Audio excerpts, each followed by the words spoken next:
I'm gonna tell you all this straight. You can believe it or not. We were camped out on Rattler Creek, the last site before the road just gives up and turns into woods. It was one of those cold fall nights where the air smells like dead leaves and a little bit like rain that never shows up. The sky was clear, and the stars were sharp, and the fire was the only soft thing for miles. There was four of us: me, my cousin Jake, his buddy Mason, and a girl named Lila, who thought nothing could scare her. We had one lantern, one fire, and more stories than sense. The trees crowded in tight, black silhouettes against the sky, like they were listening. Jake tossed a stick into the fire and said, "You want to hear why nobody camps past this site?" Lila laughed. "'Cause y'all too lazy to walk further?" He shook his head. "No, because of Harper's circle." The woods went quiet, like something pressed pause. Even the bugs seemed to shut up. I remember that part real clear. I poked at the fire and said, "You mean that old story? Folks still tell that?" Jake's eyes caught just enough firelight to look hollow. "Some stories don't die," he said, "even when people do." "Harper was a trapper," Jake started, leaned forward so his face glowed red on one side, black on the other.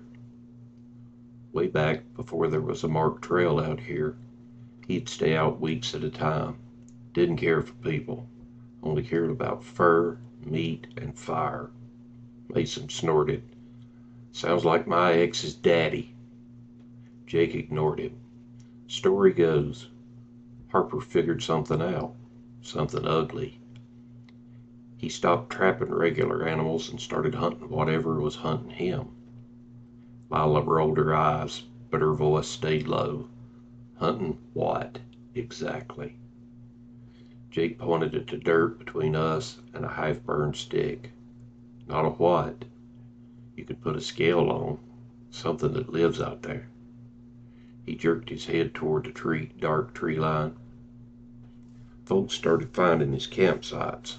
Old fire pits with circles scratched in the dirt around them. Perfect circles. Claw marks, sometimes. Burned bones. He dragged the stick across the dirt, slow, making his own circle. "Last time anybody seen Harper, he said, it was just before a storm. He came into town, wild-eyed, carrying a sack that smelled like a dead thing left in the sun.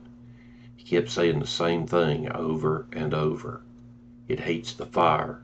It hates the fire. It hates the fire.'" Jake glanced at our flames, popping and crackling like they were listening too. He told him, "If the fire goes out, it comes in." Jake glanced at our flames one more time. A log shifted, throwing a shower of sparks into the night. Every one of us watched them float up and vanish. Lila tried to sound brave. "So what happened to him?" Jake shrugged. "Storm hit that night. Thunder, lightning, the whole works. Next morning, folks went looking for him. They found his campsite on Rattler Creek. The fire pit was cold, circle around it torn wide open." "And Harper?" He paused. "Harper wasn't there. Just drag marks and blood." Mason laughed, but it came out thin. "All right. Nice ghost story, Grandpa. 10 out of 10. Can we talk about something else now?" I was about to join in, brush it off, when I heard it. From somewhere out in the dark, past the glow of our fire, branches cracked.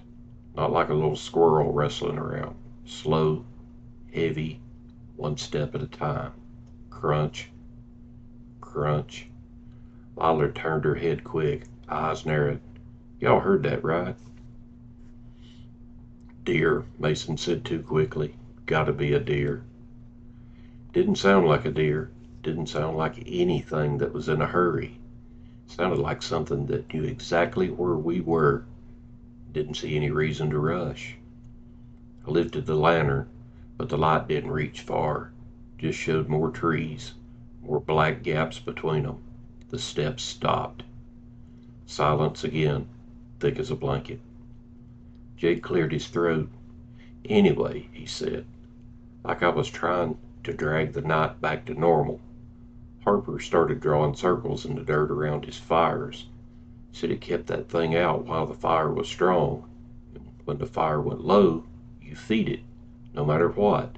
That was the rule. "Sounds like superstition," Lila muttered. "Y'all are jumpy." She picked up a stick and traced a sloppy circle around the fire, just to mock him. The dirt was dry, the line crumbling into pieces. "You call that a circle," Mason said. "Harper's ghost is judging you." She snorted. "He can get in line." Out past the last tree we could see, something moved again. Not closer, not further, just shifting. Like it was leaning from one side to the other, getting comfortable. Jake leaped forward, smoothed out Lila's half-done circle with his boot. "If you're going to do it," he said, quieter now, "do it right." He knelt and started drawing a new circle, careful. Dragged his heel along the ground, not too fast, not too slow.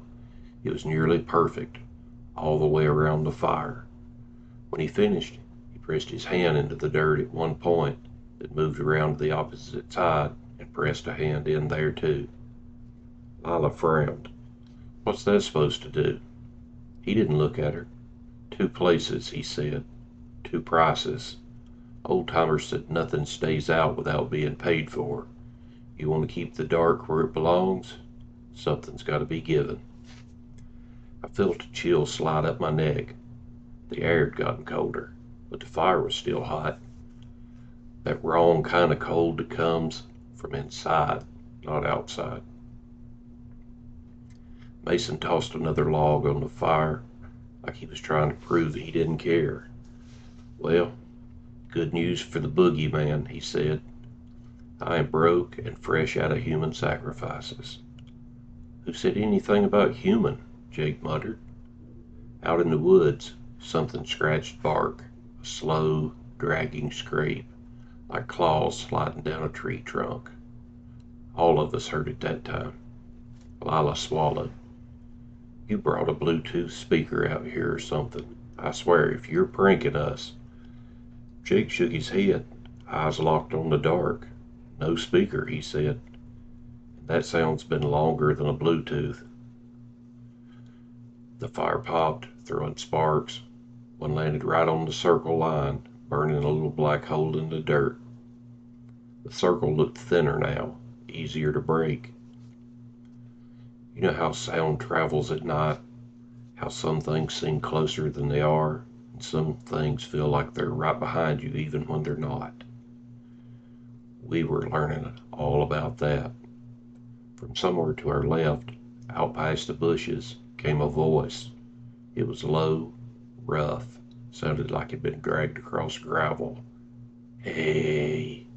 We all froze. It came again, a little louder, like it was trying the word on for size. "Hey, y'all." That's the part that really set my teeth on edge. It said y'all. It sounded local, but there was no person in that voice, just a shape of sound pretending to be one. Mason forced a laugh that sounded way too tight. "Probably some drunk hunter messing with us," he said. He stood up, cupped his hands around his mouth. "Not funny, man," he shouted. "We're armed out here." We weren't. All we had were some pocket knives, a hatchet, and a bad attitude. The voice didn't answer, but another branch snapped, closer. Then, from the other side, a different voice, higher, wet-sounded, like somebody with a throat full of water, whispered, "Let me see the fire." My stomach turned over. Lila pulled her jacket tighter around her. "That's not human," she said. She didn't sound tough now. She sounded honest. The wind died completely. The smoke from the fire rose straight up, thin and black. Jake spoke without looking at us. "Whatever's out there," he said, "it can't step through the circle, not while the fire's strong." "And if the fire isn't strong?" I asked. He didn't answer. Minutes felt like hours. The fire was fine, but wood doesn't last forever, and our pile was shrinking. We hadn't planned for this kind of night. The thing out there started circling us, staying just beyond the edge of light. You could tell from the sounds. Twigs snapping here, slow footstep in the leaves there, the brush shifting like something big was easing through it. Every now and again, it would lean closer. I could feel it.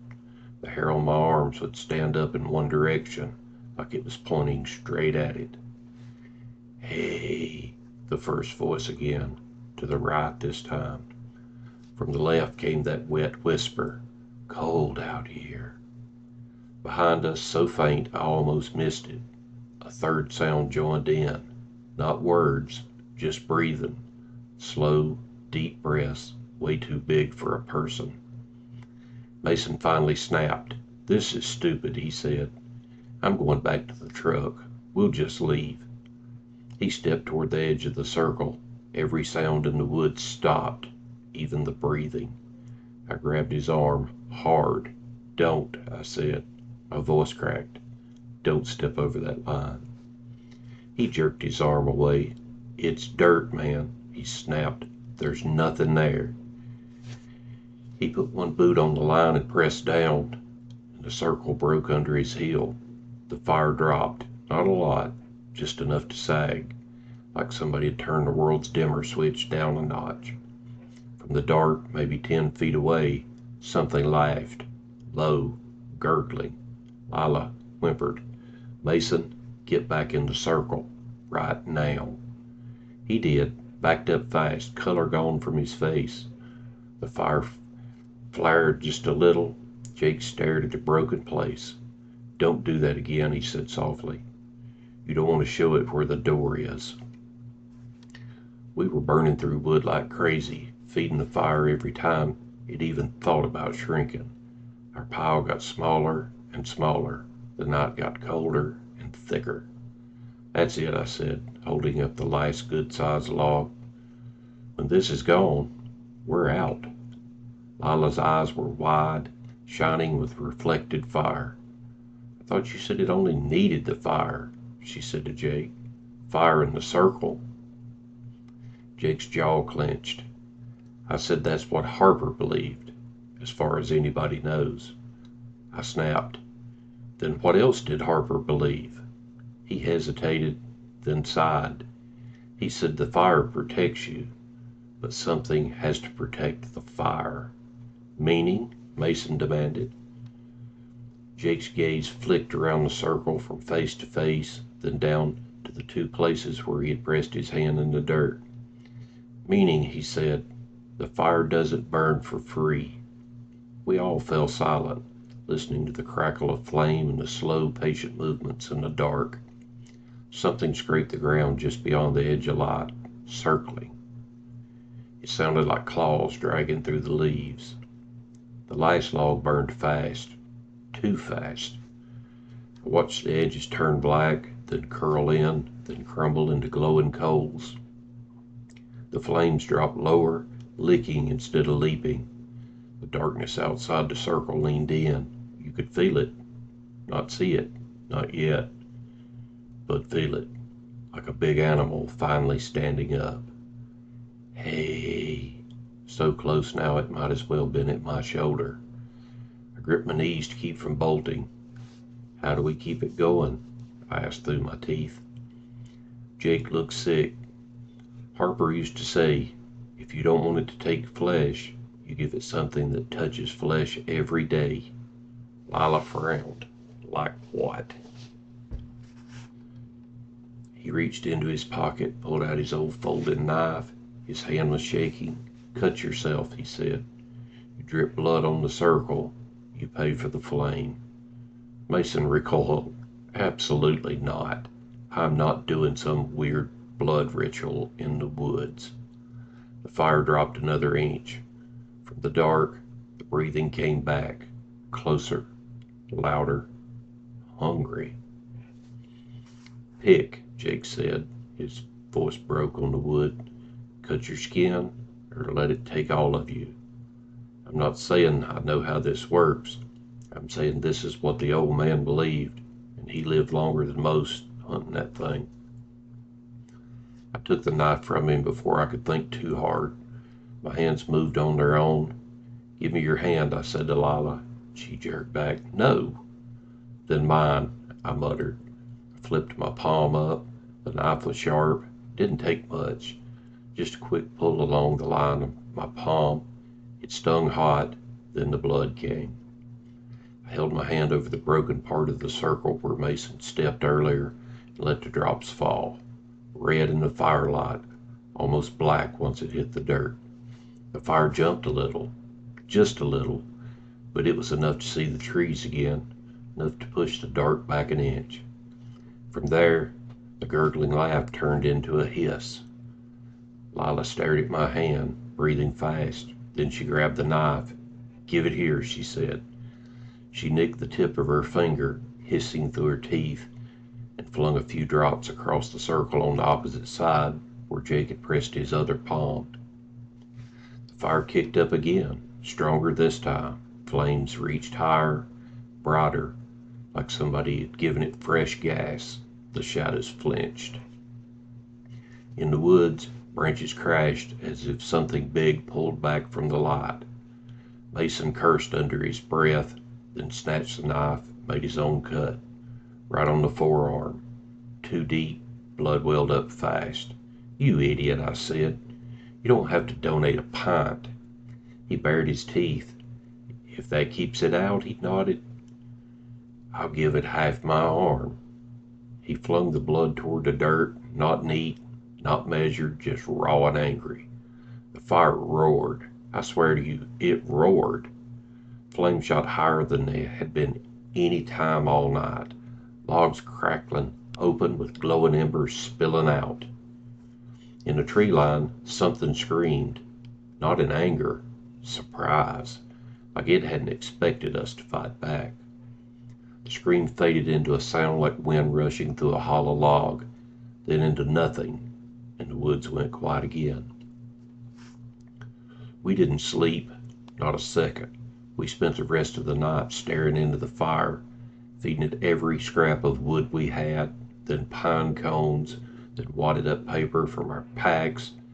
Every time it even thought about dropping, we looked at the circle and remembered that breathing and those voices.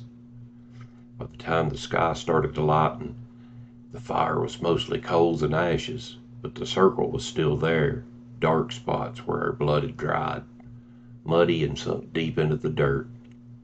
The world slowly went from black to blue to gray. Birds started up again. The regular kind of sounds came back, like the woods were waking up and stretching. None of us talked until the sun finally crested through the trees. When it got bright enough to see more than 10 feet, we stepped outside the circle. Every one of us hesitated crossing that line. The ground just beyond it looked wrong, like something heavy had pressed down on the leaves in a wide ring around us. Not boots, not hooves, just a round, smooth impression, as if the ground had sagged under the weight and it wasn't quite solid. One of the 3 nearest trees, about shoulder height, there were marks, deep grooves, 4 in a row, like claws that raked down the bark hard enough to peel it away. The wood underneath was dark and wet looking, but when something touched it, my fingers came away dry. Mason pointed without speaking. At the edge of the camp, just where the firelight had stopped the night before, lay something pale, about the size of a man's hand, but wrong. The shape was loose, like skin without a bone under it. Lila whispered, "Don't touch that." She didn't have to tell me twice. Jake squinted at it, then looked at the circle, then the trees. "Maybe Harper wasn't crazy," he said softly. Maybe he just knew more than anybody wanted to hear. We packed up in record time. Nobody joked, nobody argued, nobody said, let's come back sometime. When we got to the truck, I looked back one last time. The camp was just a bare spot now. Fire pit, circle, clawed trees, the thing lying out there on near the edge. For a second, I swear I saw an air ripple over it, like heat off asphalt. Then it stopped. We drove away and didn't talk about the thing the whole ride home. So here's why I'm telling you this. Another round of fire, with trees leaning in, the dark settling just outside the glow.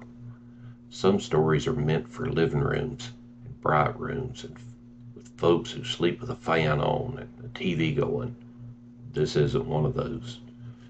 This one's for nights like this, when the flames start to shriek and the shadows get thicker and the bugs go quiet for no good reason.